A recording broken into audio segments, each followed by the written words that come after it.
तो IR spectrum वे सभी compound दर्शाते हैं जिनके लिए द्विध्रुव आघूर्ण का मान कंपन के दौरान परिवर्तित हो। और आईआर स्पेक्ट्रम है वे सभी कंपाउंड दर्शाते हैं यानी कि जिसका द्विध्रुव आघूर्ण समय के साथ साथ बदलता हो। होमो डाइएटॉमिक को छोड़कर सभी कंपाउंड दुनिया के हैं वो आईआर स्पेक्ट्रम दर्शाते हैं।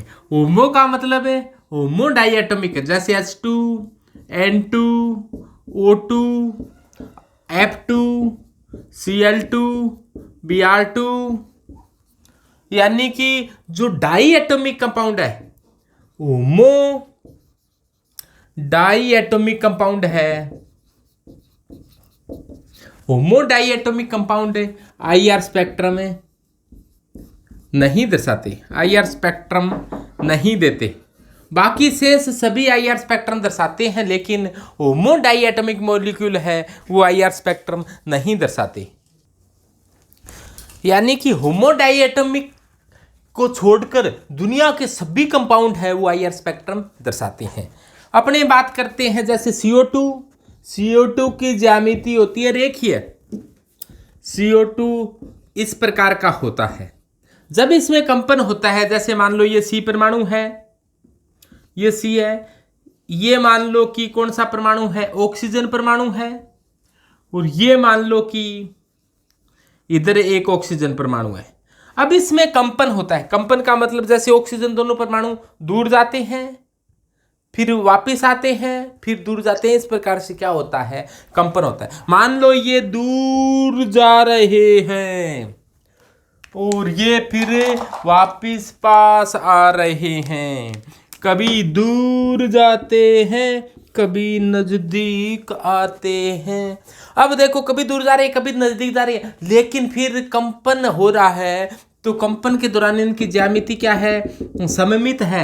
ऑक्सीजन की विद्युतीयता अधिक है तो इधर द्विध्रुव आघूर्ण μ1 इधर मान लो, रिस बंध के कारण μ2 इधर मान लो, μ1 बराबर क्या है, μ2 है। तो परिणामी द्विध्रुव आघूर्ण क्या है इसका, म्यू रिजल्टेंट 0 है। तो जिसका म्यू 0 होता है वो आईआर स्पेक्ट्रम नहीं दर्शाता। लेकिन अपने पहले कह चुके हैं होमो डाइएटॉमिक को छोड़कर दुनिया के सभी अणु आईआर स्पेक्ट्रम दर्शाते हैं। तो ये CO2 आईआर स्पेक्ट्रम दर्शाता है, लेकिन इस कंपन को तो क्या कहेंगे, सममित कंपन कहा जाता है। ये तो क्या है, सममित कंपन है, यानी कि ये सिमेट्रिकल वाइब्रेशन है। असममित कंपन भी पाया जाता है CO2 में। कैसे, ये देखो जैसे मान लो ये कार्बन है और ये एक ऑक्सीजन ये है और एक ऑक्सीजन ये है। एक ऑक्सीजन नजदीक आ रहा है तो दूसरा दूर जा रहा है, सममितता भंग हो गई यहाँ पर। एक नजदीक आ रहा है दूसरा दूर जा रहा है, और जब दूसरा दूर जाता है तो पहला नजदीक आता है।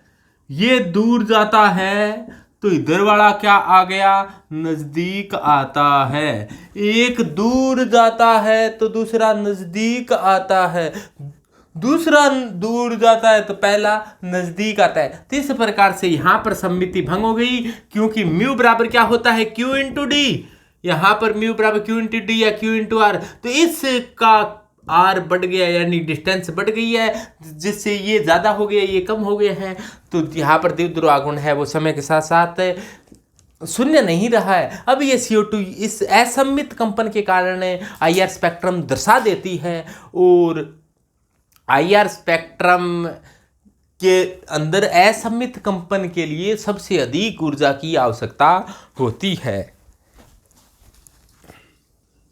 तो एग्जाम में सामान्यतः ये प्रश्न आता है कि कौन सा कंपाउंड आईआर स्पेक्ट्रम दर्शाएगा, कौन सा आईआर स्पेक्ट्रम नहीं दर्शाएगा, कौन एनएमआर स्पेक्ट्रम दर्शाएगा, कौन एनएमआर स्पेक्ट्रम नहीं दर्शाएगा।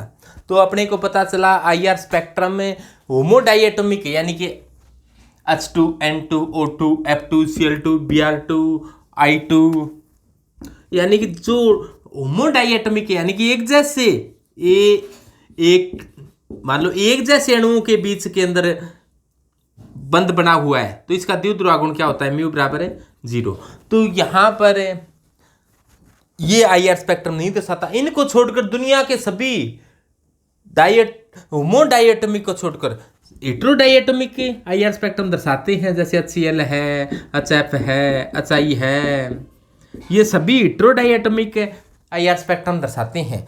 होमोट्राइएटॉमिक भी दर्शाते हैं, जैसे ओजोन है, बाकी सभी दर्शाते हैं लेकिन ये नहीं दर्शाते। बस इतना सा ध्यान रखना है।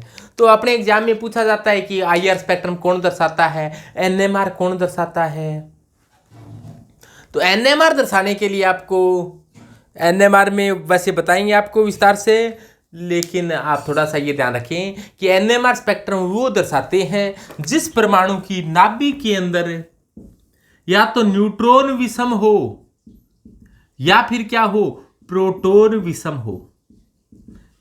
या तो न्यूट्रॉन विषम हो या प्रोटॉन विषम हो या दोनों विषम हो, या तो कोई एक विषम हो या फिर दोनों विषम हो, तो वो NMR स्पेक्ट्रम में दर्शाता है और बाकी NMR स्पेक्ट्रम में नहीं दर्शाते।